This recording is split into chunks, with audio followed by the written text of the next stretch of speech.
जय सिया राम। दुर्गम काज जगत के जेते, सुगम अनुग्रह तुम्हारे तेते।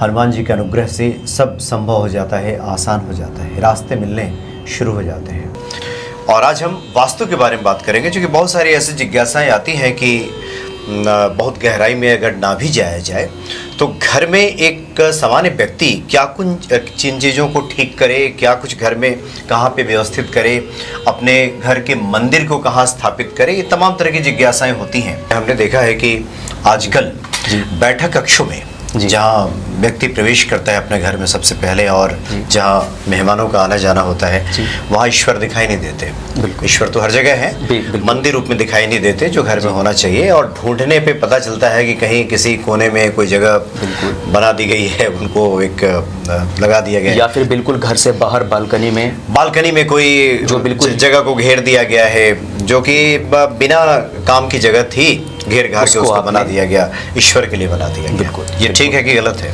ये बिल्कुल गलत है। जिस ईश्वर ने आज आपको घर दिया है, जिस घर का आप वास्तु ठीक करके अपने आप को ठीक करना चाहते हैं, वो ईश्वर की कृपा से ही आपको घर मिला है। वरना कई लोगों की तो पूरी जिंदगी निकल जाती है और वो अपना घर ही नहीं खरीद पाते।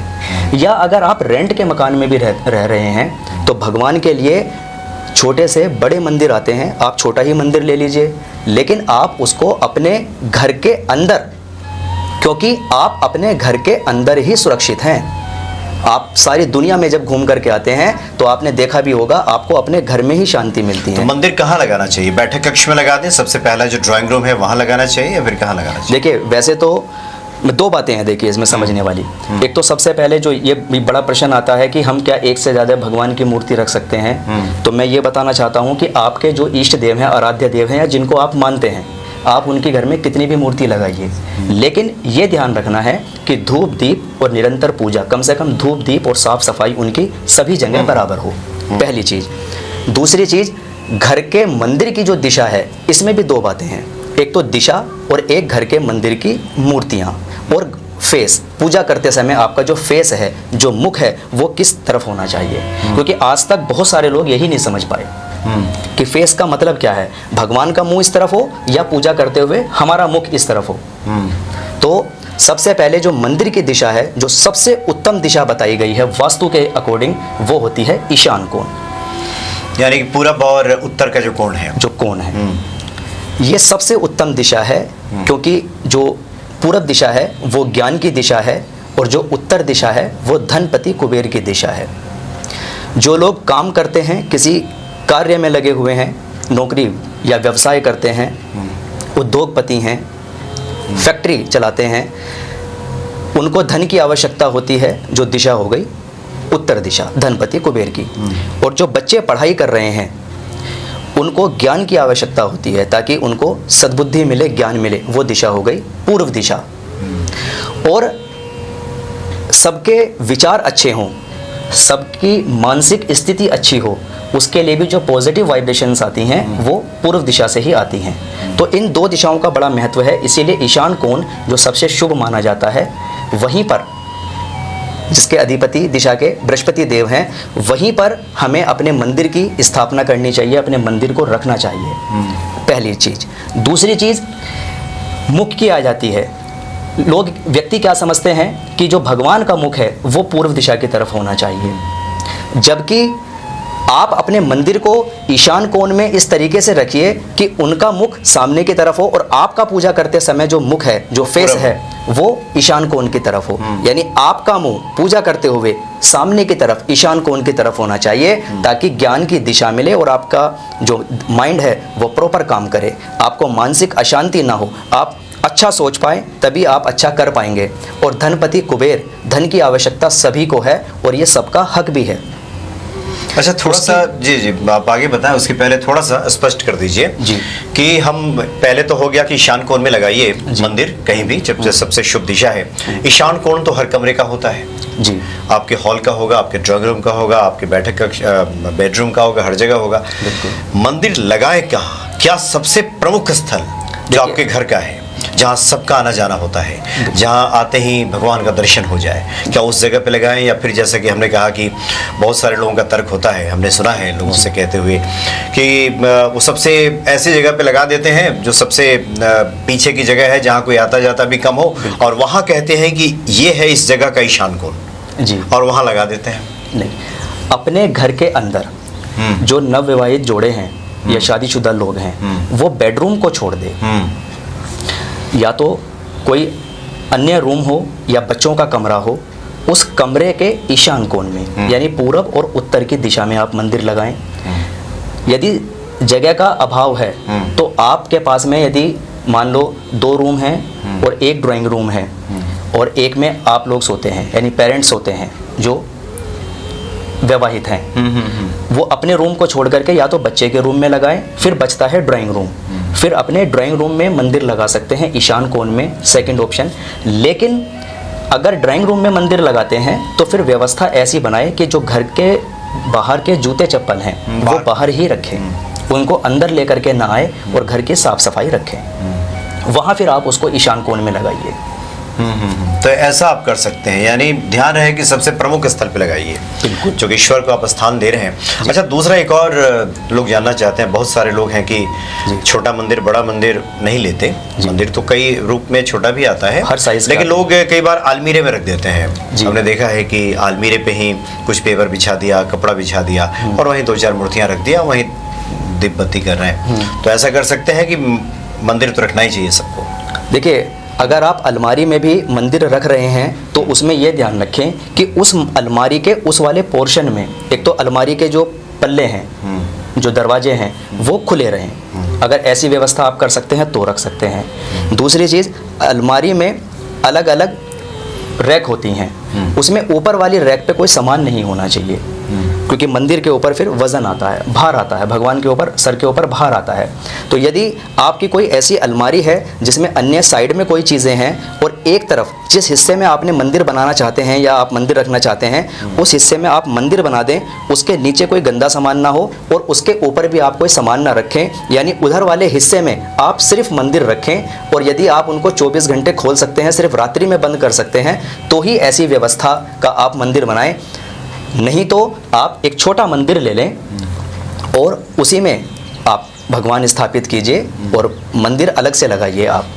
कुछ लोग रसोई घर में भी मंदिर बना देते हैं, उससे भी बचें, क्योंकि आजकल ज़्यादातर लोग देखते हैं कि इधर उधर की चीज़ों का सेवन करते हैं, खाते हैं। और तो मंदिर में भी आप कोशिश कीजिए कि मंदिर में भी, उसमें रसोई घर में, किचन में, हाँ, किचन में, रसोई घर में आप मंदिर ना लगाएं। या तो आप किसी बच्चे के कमरे में लगाइए, या कोई ड्राइंग रूम है वहाँ लगाइए, या कोई लॉबी आपकी है और वहाँ पर साफ़ सफाई है और कोई टॉयलेट या बाथरूम की दीवार उस हिस्से से टच नहीं होती है, तो वहाँ भी अगर आपको ईशान कोण मिलता है वहाँ भी आप मंदिर लगा सकते हैं। एक और स्पष्ट कर दें, उसके बाद हम लोग आगे बढ़ेंगे जी। बहुत सारे लोग आपसे सवाल पूछ सकते हैं कि मेरे पास तो एक ही कमरा है जी, और हम शादीशुदा भी हैं जी, तब कहाँ लगाएं? अगर ऐसी सिचुएशन हो तो फिर तो देखिए, अब कमरा एक है और व्यवस्था ही ऐसी है, तो फिर आप एक अलग से मंदिर ले लें, छोटा, जितना उस कमरे के हिसाब से आपको ठीक लगता है, और उसको आप उस कमरे के ईशान कोण में लगा लीजिए। ईशान कोण के बाद में अगर आपको लगता है कि ईशान कोण में कोई टॉयलेट है या टॉयलेट की दीवार आ रही है, वॉल आ रही है, तो फिर आप उसको प्रॉपर ईस्ट में भी ले सकते हैं और प्रॉपर नॉर्थ में भी ले सकते हैं। यानी ईशान कोण के बाद में जो मंदिर की दिशा है जो सबसे शुभ मानी जाती है वो या तो प्रॉपर ईस्ट है या फिर प्रॉपर नॉर्थ है। आप नॉर्थ में लगाएं तो पूजा करते समय जो आपका मुख है वो उत्तर की तरफ रहे, और अगर आप पूर्व में लगाएं यानी ईस्ट में लगाएं तो पूजा करते समय आपका जो मुख है, जो फेस है, वो ईस्ट में रहे। ऐसे करें इस तरीके से। और उसमें पर्दा वगैरह डाल दें, जो कि एक ही व्यवस्था है, एक ही व्यवस्था है, तो उसमें या तो पर्दा लगा दें या मंदिर का दरवाजा रात में सोते समय आप बंद कर दें। और हनुमान जी से प्रार्थना कीजिए कि यही व्यवस्था ही है, बिल्कुल, अब तो हमें इसी में रहना है, अब आप व्यवस्था करें, जो कि व्यवस्थापक तो आप ही हैं। बिल्कुल, तो व्यवस्था भी हो जाएगी आपकी, आप अलग से मंदिर भी वो स्थल पे पहुंच जाएंगे, चले जाएंगे जहां आपका एक अलग मंदिर होगा। बिल्कुल।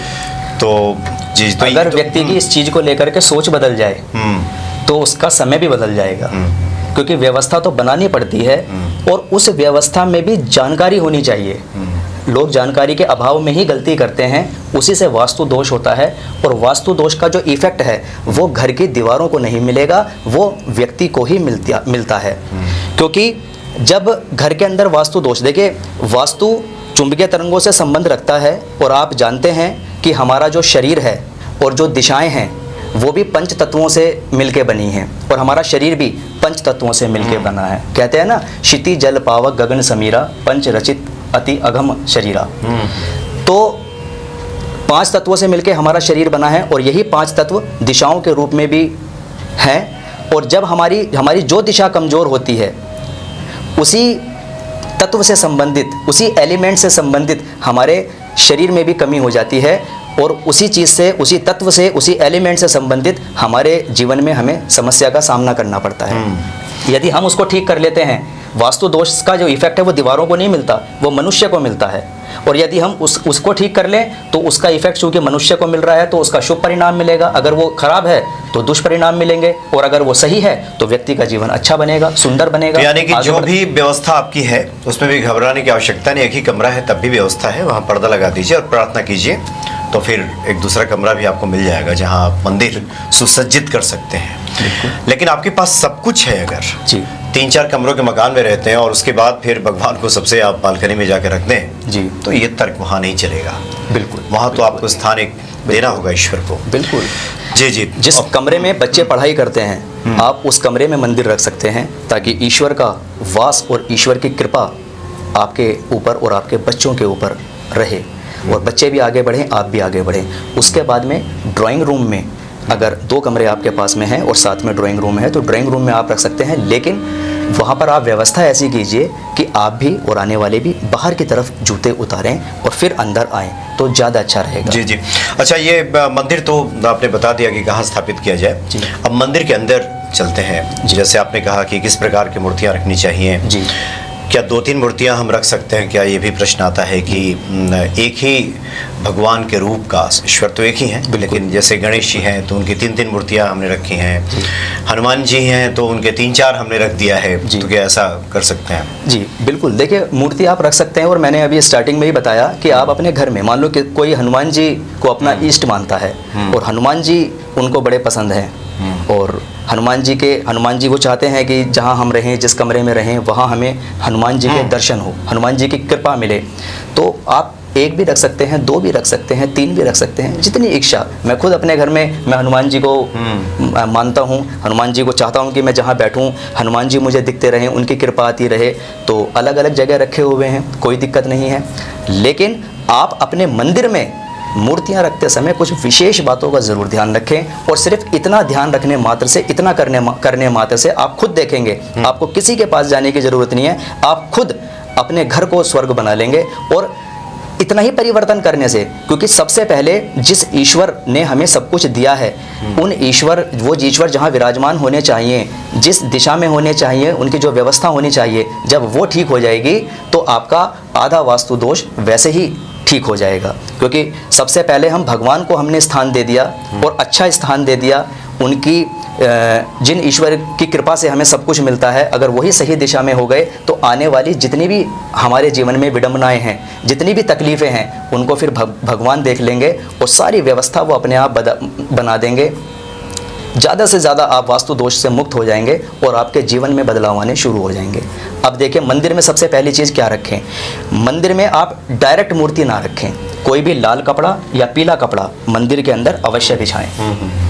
उसके बाद में मंदिर में आप बाएं हाथ की तरफ, यानी जब आप भगवान जी को विराजमान करें सामने की तरफ, तो मंदिर से जब आप, जैसे मंदिर हमें देख रहा है, मंदिर में सामने मूर्तियां हैं, सामने से बाएं हाथ की तरफ मैंने खुद के बाएं हाथ की तरफ आप एक लोटे में जल, यानी नॉर्मल पानी, और 1 घंटी और एक दीपदानी, जिसमें वो धूपदानी, जिसमें आप धूप बत्ती लगाते हैं, वो अवश्य होनी चाहिए। मंदिर के अंदर विष्णु भगवान, शंकर भगवान, हनुमान जी, जिनका कि मुख दक्षिण की तरफ हो, इस तरीके से आपको रखने हैं। और एक दुर्गा माता की फ़ोटो और लक्ष्मी गणेश जी की फ़ोटो अवश्य हो। इन बातों का आप विशेष रूप से ध्यान रखें। और मंदिर के अंदर सुबह और शाम की आप सुबह और शाम में दीपक अवश्य लगाएं, यानी धूप दीप अवश्य करें। और वो जो लोटे का जल है पूजा के बाद आप ज़रूर अपने घर के अंदर उसका छिड़काव करें। एक पंचमुखी हनुमान जी की मूर्ति सभी व्यक्ति, क्योंकि अब आप खुद ही अपनी चीज़ों को चेंज करना चाहते हैं, तो कुछ ऐसी बातें मैं आपको बता रहा हूँ, अगर आप इनको बिना किसी से पूछे, और कुछ लोगों को जानकारी भी नहीं होती कंप्लीट, और वो कुछ चीज़ें बता देते हैं उल्टा, और भ्रम हो जाता है ना, संशय बन जाता है। तो आपको किसी भी संशय में पड़ने की ज़रूरत नहीं है। आप सभी लोग इसको कर सकते हैं और काफ़ी हद तक आपके घर के अंदर पॉजिटिव एनर्जी आ जाएगी और वास्तु दोष से आपको मुक्ति मिल जाएगी। एक पंचमुखी हनुमान जी की मूर्ति लेकर उनको तिलक कर आप अपने घर में अंदर की तरफ, जब आप घर में बाहर से एंट्री करते हैं तो अंदर की तरफ लगा दीजिए, और इससे भी आपके घर का वास्तु दोष खत्म हो जाएगा। कुछ लोग जो जीने के नीचे टॉयलेट या बाथरूम बना देते हैं, उस चीज़ से भी आप ज़रूर बचें। अगर जगह का अभाव है तो इसके बारे में वैसे हम अलग से एक जानकारी देंगे। आज तो हम लोग मंदिर के बारे में बात कर रहे हैं। मंदिर के बारे में एक और महत्वपूर्ण आपने बातें बताई। आपने कहा कि आप जब पूजा करने बैठे जी, तो अपने बाईं तरफ जी जल रखें मंदिर में जी। उसके बाद घंटी वगैरह रखें जो आप बजाते हैं, शंख वगैरह रखें, और दीपक जो जलाए वो दाहिनी तरफ हो जी, यानी कि जल हो बाईं तरफ और उसके दाहिनी तरफ दीपक हो।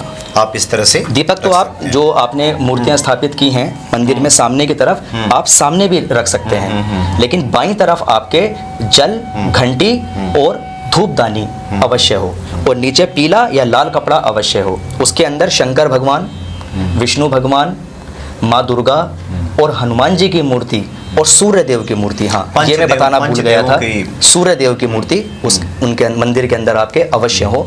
और सुबह और शाम दोनों समय धूप दीप हो, और जितने भी, जैसे मैंने बताया, आप एक से ज़्यादा भी आप मूर्तियां भगवान की रख सकते हैं, लेकिन उसी कंडीशन में जब आप सबको धूप दीप ले जा करके दिखा सके और समय समय पे सफाई कर सके। ये नहीं कि उन भगवान के ऊपर जाले या धूल मिट्टी बैठी हुई है किसी भी रूप में। ऐसी अवस्था में तो बस आप मंदिर के अंदर ही भगवान जी रखें और अपने मंदिर और देवताओं की साफ सफाई रखें।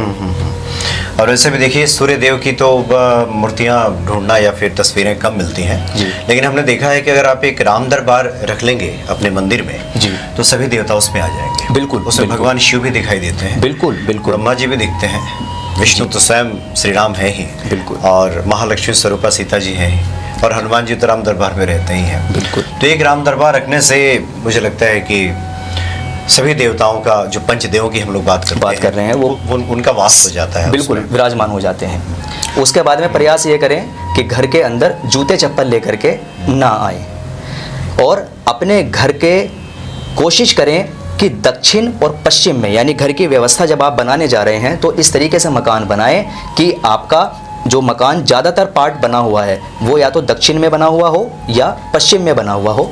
उत्तर और पूरब वाला जो पार्ट है आपका वो हल्का रहे, वहाँ बहुत ज़्यादा चीज़ें बनी हुई नहीं होनी चाहिए। वो जितना खाली रहेगा उतना आपके लिए अच्छा रहेगा। कभी मानसिक अशांति नहीं होगी और जीवन में उन्नति होगी, आप जीवन में राइज करेंगे।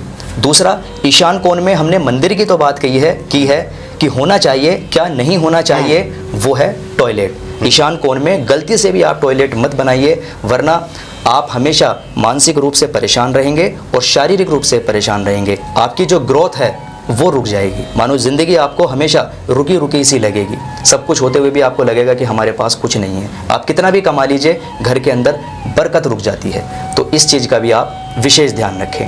हो सके तो 1 घंटा सुबह और 1 घंटा शाम को जो एक डिफ्यूज़र आता है उसके ऊपर कपूर रख के ज़रूर जलाएं, नहीं तो सुबह शाम कपूर से आरती कर दीजिए ताकि जो उसकी खुशबू है वो पूरे घर में फैल जाए। कपूर जलाने से अश्वमेघ यज्ञ करने के बराबर तुल्य फल मिलता है। जी हाँ। तो आज तो मंदिर के बारे में आपने काफ़ी विस्तार से बातें की जी, और कुछ जिज्ञासाएं अगर बचेंगी तो आप कमेंट करेंगे तो फिर हम लोग आगे चर्चा करेंगे और ऐसी ही आपको जानकारी समय समय पर देते रहेंगे, जिससे आप खुद ज्ञान प्राप्त कर अपने घर का वास्तु ठीक कर सकते हैं, अपनी दिशाओं को ठीक कर सकते हैं। और जैसे ही आपकी दिशाएं ठीक होगी, आपकी दशा भी बदलनी शुरू हो जाएंगी। क्योंकि कई बार कुंडली बहुत अच्छी होती है, लेकिन जिस घर में हम रह रहे हैं उसमें हम छोटी छोटी जानकारी के अभाव में गलतियां कर देते हैं। बस वापस से हमें उन्हें सुधारना है, अपने वास्तु को ठीक करना है, और आपकी वस्तु जो भी आप जीवन में चाहते हैं पाना वस्तु, आपकी वो ठीक हो जाएगी। आप स्वयं ठीक हो जाएंगे, आपके जीवन में उन्नति होना उन्नति होना स्टार्ट हो जाएगी। जी हाँ, बिल्कुल। और बहुत सारे भक्त इन सब बातों को सुनने के बाद ये कहते हैं कि हनुमान जी तो सब करते हैं, तो फिर इसकी क्या आवश्यकता है। निश्चित तौर पे हनुमान जी सब करते हैं, लेकिन ये भी जो अंग है हमारे ही पूजा पद्धतियों का, हमारे ही ऋषि मुनियों के रिसर्च का, उनकी खोज का एक अंग है। और निश्चित तौर पे हनुमान जी सब करते हैं। और सनातन धर्म में तो सब इन सब बातों की भी चर्चा होती है। तो जब भी जीवन में परेशानियां हो और भक्ति में हम जब जैसे जैसे क्रमशः आगे बढ़ते हैं, वैसे वैसे चीज़ें खुद ही अनुकूल होने लगती हैं। खुद ही कुछ तो हमने देखा है कि जब हनुमान जी कृपा होती, ईश्वर कृपा होती है, तो कुछ चीज़ें अपने आप भी वास्तु के हिसाब से आपको मिलने लगती हैं। बिल्कुल। कई बार तो होता है कि हम उसको सजाते हैं वास्तु के हिसाब से, और कई बार ऐसी कृपा कि आप जहाँ हाथ रखते हैं वहाँ लगता है सब वास्तु के हिसाब से ठीक ही है। बिल्कुल बिल्कुल। और आज देखिए कैसी कृपा हुई है हमारे ऊपर भी, तो हनुमान जी की शक्ति ही है।